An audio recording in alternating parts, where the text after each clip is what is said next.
My 8-year-old daughter was lying face down on the hallway floor when I came home 3 days earlier than planned from a business trip. Her backpack was still sitting beside the stairs, exactly where she must have dropped it. One of her shoes had come off and was lying a few feet away. Her right hand was curled underneath her chest, and for one horrible second, I couldn't even tell if she was breathing. Tessa. I dropped my suitcase where I stood and rushed toward her. She didn't move. I carefully turned her onto her side, trying not to panic, and immediately noticed how pale her face looked. Her skin seemed almost colorless. Tessa, sweetheart, open your eyes. Nothing. I leaned closer.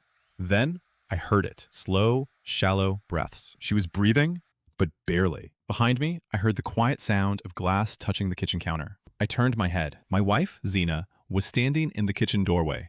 She was still wearing her workout clothes. She wasn't running toward us. She wasn't crying.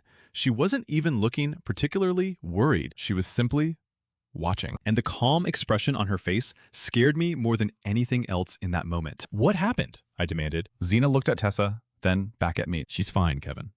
She's unconscious. Zena let out a tired sigh. She's being dramatic. We had an argument, and she threw one of her little fits. I stared at my wife. An 8-year-old child doesn't simply lose consciousness because she's being dramatic. I pulled my phone from my pocket and immediately dialed 911. Zena took a step toward me. Kevin, don't make this into something it isn't. That sentence stayed in my mind. I couldn't explain why at the time, but something about the way she said it felt wrong. Before I tell you what happened next, subscribe to Calm Dad Stories and tell me in the comments where you're listening from today. My name is Kevin Wood. I was 41 years old and I made my living negotiating corporate acquisitions. For 15 years, I'd sat across conference tables from executives, lawyers, and business owners and learned how to recognize when someone wasn't telling me the whole truth. I had spent years studying people's expressions, their pauses, their nervous movements, and the small changes in their voices when they were trying to hide something. But that evening, kneeling beside my daughter in the hallway of our home in Naperville, I realized something that was much harder to accept. I might have spent all those years learning how to detect lies from strangers, while completely missing something much more important happening inside my own family. I had been in Denver for work. I wasn't supposed to come home until Sunday. The negotiations had ended much earlier than expected, so I changed my flight without telling anyone. I thought it would be fun to surprise my daughter. I imagined walking through the front door, hearing her scream with excitement, and watching her run toward me. Instead, I walked into our house and found her unconscious on the floor. The 911 operator kept me on the phone while I checked Tessa's breathing and tried to keep myself calm. Zena was pacing behind me. She was tired after school, she explained. I looked over my shoulder. What? She was tired after school. Then she got upset because I took away her tablet. Her voice remained strangely steady. How long has she been lying here? Maybe 10 minutes. I stared at her. And you didn't call anyone? Zena crossed her arms. Because she does this for attention. I looked back at my daughter. Tessa had never done anything remotely like this in front of me. She was a quiet, observant kid. She wasn't the kind of child who made scenes. In fact, she was the type of child who apologized when someone else accidentally bumped into her. She noticed when other people were upset. She worried about hurting people's feelings. She wasn't someone who pretended to be unconscious for attention. I placed my hand against her forehead. Her skin felt cool. Too cool, I whispered. Then I looked at Zena again. What did she eat? Normal food. What does that mean? Just normal food, Kevin. Did she take any medicine? Zena's expression changed. Only slightly, but I noticed it. Why would you ask that? Because she's unconscious. For the first time, Zena looked uncomfortable. Before she could answer, I heard sirens approaching. The sound grew louder until an ambulance stopped outside our house. 2 paramedics came through the front door, followed by a 3rd responder carrying medical equipment. The older paramedic introduced himself as Reyes and immediately dropped to his knees beside Tessa. Oxygen, pulse, blood pressure, he ordered. Everything suddenly became fast. Questions came one after another. Any medical conditions? No, I answered immediately. Allergies? None. Current medications? None, I said. Then Zena interrupted. She sometimes takes allergy medicine. Reyes looked directly at her. What kind? Just over-the-counter stuff. How much did she take today? Zena hesitated. I don't know. It was subtle, but I saw it. He looked down at Tessa. Then his eyes moved around the hallway. He looked toward the staircase, then toward the kitchen doorway. Then he looked at me. Sir, you live here? Yes. You're her father? Yes. He studied my face for another second. Then he asked something that made my stomach tighten. Have we met before? No, I said. I'm sure we haven't. Reyes looked back at Tessa. Are you sure? Yes. I was completely certain. At least I thought I was. His partner was preparing the stretcher, while Reyes continued checking my daughter's condition. Then Reyes lowered his voice. Mr. Wood, have you been away recently? Denver. Mr. Wood, have you been away recently? Denver. Since Monday? Yes. He glanced toward Zena. She had stopped pacing. Why? Reyes didn't answer right away. Let's get your daughter stabilized first. They carefully lifted Tessa onto the stretcher. As they carried her toward the front door, her eyelids fluttered. For one hopeful second, I thought she might wake up, but her eyes didn't open. I followed them. Zena suddenly caught my arm. I'll drive separately. I turned toward her. Why? I need to change. I looked at my unconscious daughter being carried toward an ambulance. Then I looked at my wife, who seemed more concerned about changing clothes than following our daughter to the hospital. Do whatever you want, I said. I walked outside. The evening air felt cold against my face, but I barely noticed it. My mind was racing. Something wasn't right. I couldn't explain exactly what it was yet, but every answer Zena had given me seemed to create another question. Just before I climbed into the ambulance, Reyes stopped me. Mr. Wood, I need to ask you something privately. I looked at him. Zena was still inside the house. What? Reyes glanced toward the front door. You said you've never met me. I haven't. He slowly shook his head. Maybe you haven't. I felt confused. Then he looked toward Tessa inside the ambulance. But I've been inside this house before. My chest tightened. When? Reyes looked at me for a long moment. 6 months ago. I didn't understand. Then he said the words that completely changed what I thought I knew about the home I had just walked into. Your daughter was unconscious then, too. For a second, I honestly thought I'd heard him wrong. What? 6 months ago, Reyes repeated. Your daughter was unconscious then, too. I stared at him. That's impossible. Reyes didn't argue with me. He didn't look surprised by my reaction either. He simply glanced toward the ambulance, where his partner was securing Tessa to the stretcher. March 18th, he said, late afternoon. We responded to this address for an unresponsive child. I felt the blood drain from my face. March 18th. I knew exactly where I'd been that day. Houston. I had been in Houston negotiating an acquisition. The deal had kept me away from home for 4 days. But what Reyes was telling me meant that while I was thousands of miles away, something had happened to my daughter. Something serious. Something that apparently no one had told me about. What happened to her? I asked. Reyes lowered his voice. She was extremely drowsy. When she regained consciousness, she was confused, and her breathing was slower than normal. I shook my head. No. The word came out before I could stop it. No. I would know if my daughter had been taken to a hospital. Reyes looked at me. She was transported to Edward Hospital. I felt my stomach twist. No. I shook my head again. I would have been contacted. Were you? The question hit me harder than I expected. I tried to remember. No phone call. No message. No missed call from a hospital. Nothing.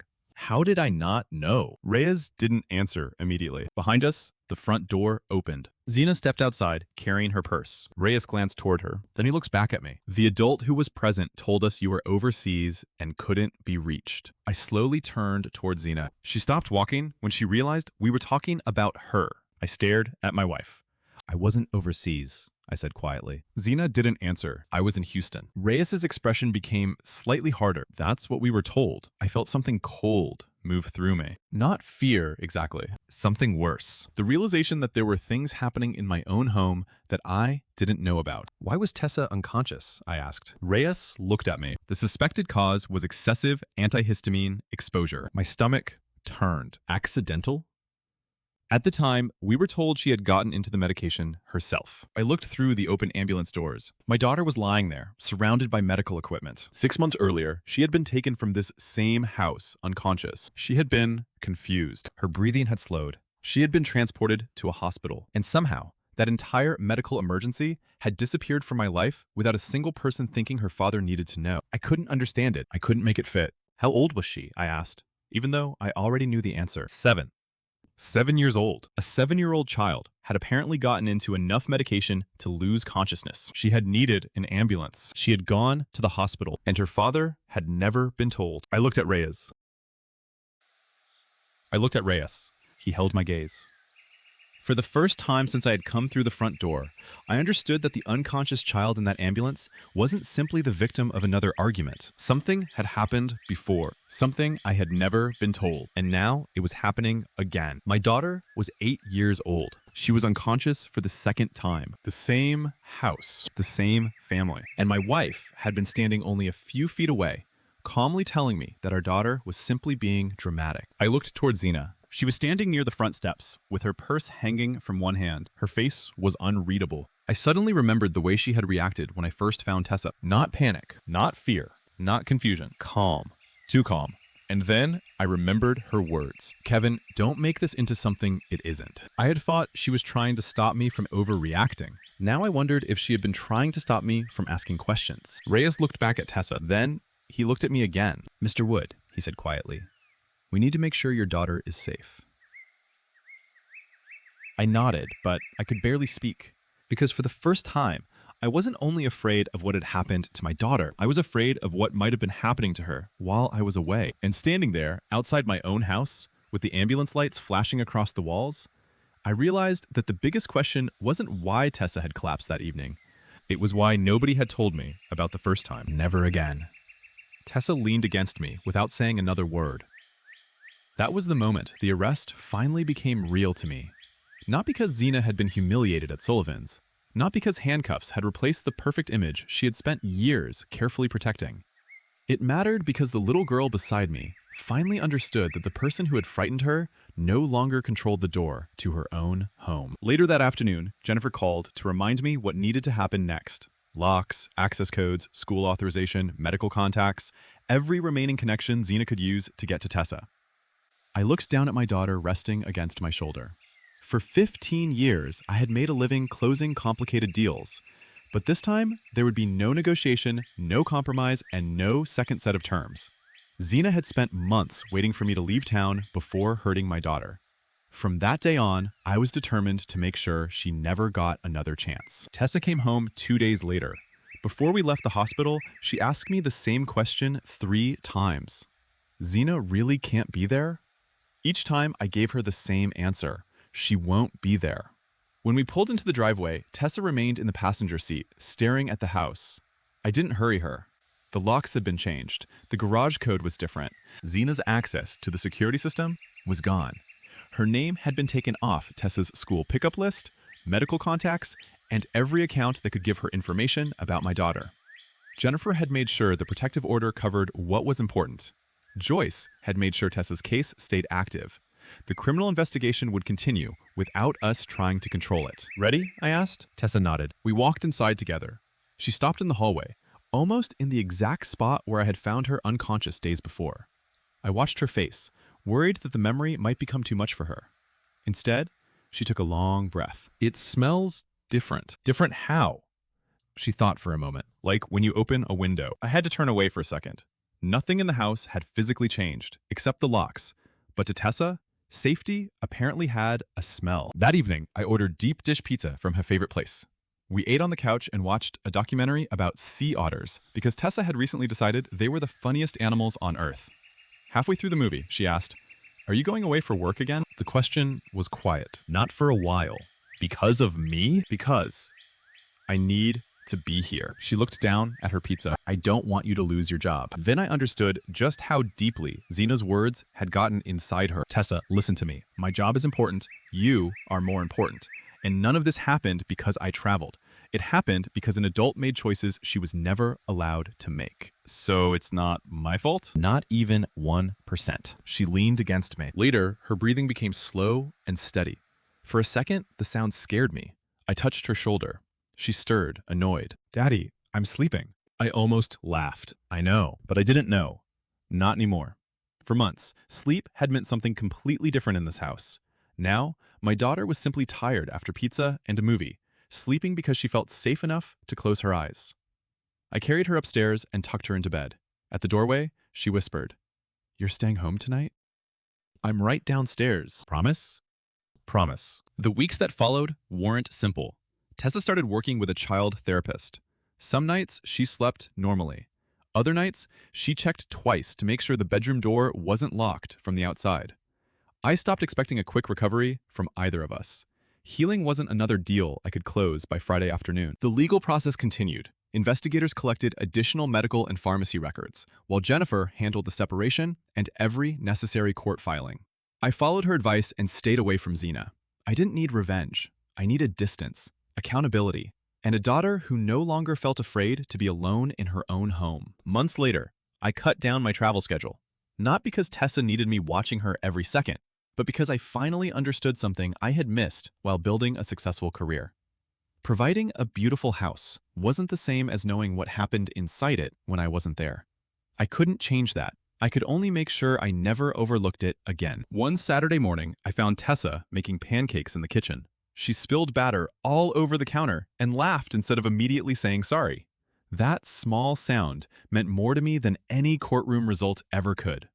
I had spent 15 years telling clients that the most dangerous part of any agreement was usually hidden in the fine print. Somehow, I had forgotten to read the fine print of my own family. I couldn't go back and change that. I could only make sure I never ignored it again. That night, Tessa fell asleep beside me, halfway through another sea otter documentary. No sleepy drink, no fear. No one waiting for me to leave town, just my daughter breathing peacefully against my shoulder. For the first time in a very long time, sleep in our house meant exactly what it was supposed to mean. She was safe.